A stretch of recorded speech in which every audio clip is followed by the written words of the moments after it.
अल्हम्दुलिल्लाह वस्सलातु वस्सलामु अला मन ला नबिय्य बअदा। अम्मा बाद, अऊज़ु बिल्लाहि मिनश शैतानिर रजीम। बिस्मिल्लाहिर रहमानिर रहीम। कुल इन्नल मौता अल्लज़ी तफ़िर्रूना मिन्हु फ़इन्नहु मुलाक़ीकुम थुम्मा तुरद्दूना इला आलिमिल ग़ैबि वश्शहादति वयुनब्बिउकुम बिमा कुंतुम तअमलून। सदर मोहतरम, मुअज़्ज़ज़ असातिज़ाए किराम, खतम साहिबान और मेरे अज़ीज़ साथियों, जगह जी लगाने की दुनिया नहीं है, जगह जी लगाने की दुनिया नहीं है, ये इबरत की जाने तमाशा नहीं है। एक दिन मरना है, आखिर मौत है। एक दिन मरना है, आखिर मौत है। कर ले जो करना है, आखिर मौत है। बिरादरान इस्लाम, मौत का जानना के लिए इतना भयानक ऐसा खतरनाक लफ्ज़ है। मौत से अशरफ भागता है, बच्चा हो या जवान, बूढ़ा हो या बूढ़ी, मर्द हो या औरत, झोपड़ियों में रहने वाला हो या कोठियों में, देहातों में रहने वाला हो या शहरों का, मुसाफिर हो या मुकीम, मौत के सलकुट को कोई पीना गवारा नहीं करता।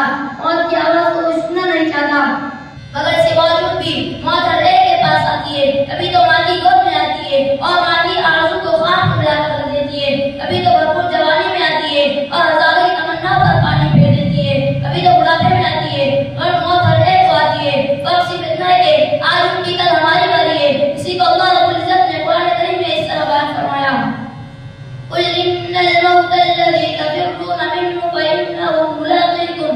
ऐ नबी, फरमा दीजिए, जिस मौत से तुम फरार करते हो वो तुम्हें जरूर मिलेगी और तुम्हारे उस मालिक की तरफ लौटना है जो तुम्हारे ज़ाहिर व बातिन, अंदर व बाहर का इल्म रखता है।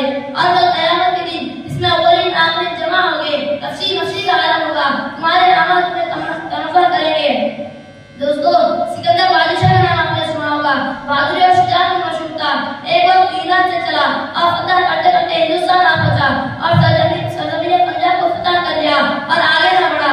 जब यहीं से अपने वतन कैफियत करने लगा तो उसकी तबीयत खराब हो गई और ऐसा मालूम होने लगा कि अब जान नहीं बचेगी। उसने अपने वजीरों को बुलाया और उनसे कहा, देखो अब मेरा आखिरी वक्त है, अब मैं तुम लोगों से जुदा हो जाऊंगा।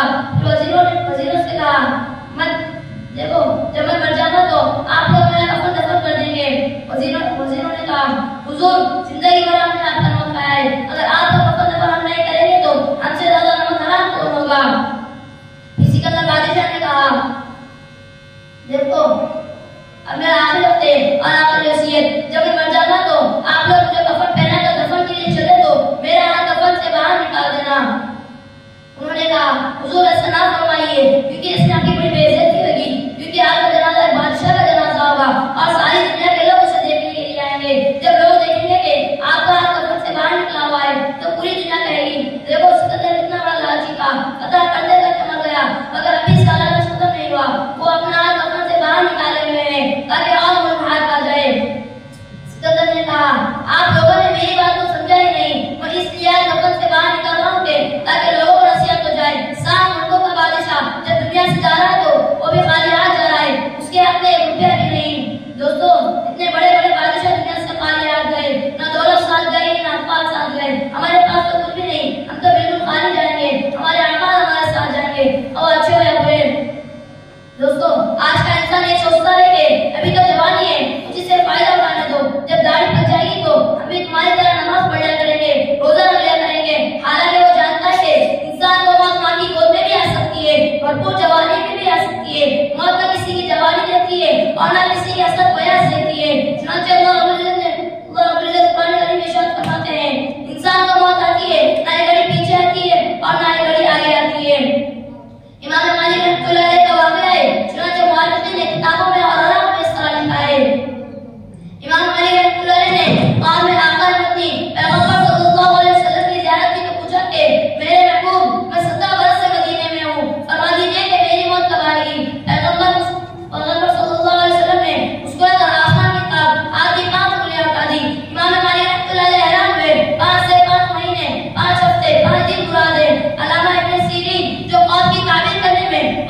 मैं यहाँ पर एक शेर से बात करना चाहता हूँ। क्या क्या दुनिया से साहब मान गए, न दौलत साथ गई न अफवाह साथ गए, पहुंचा कुल हद तक आए सब लोग, पहुंचा कुल हद तक आए सब लोग, गुमराह कर गए तो आमा गए।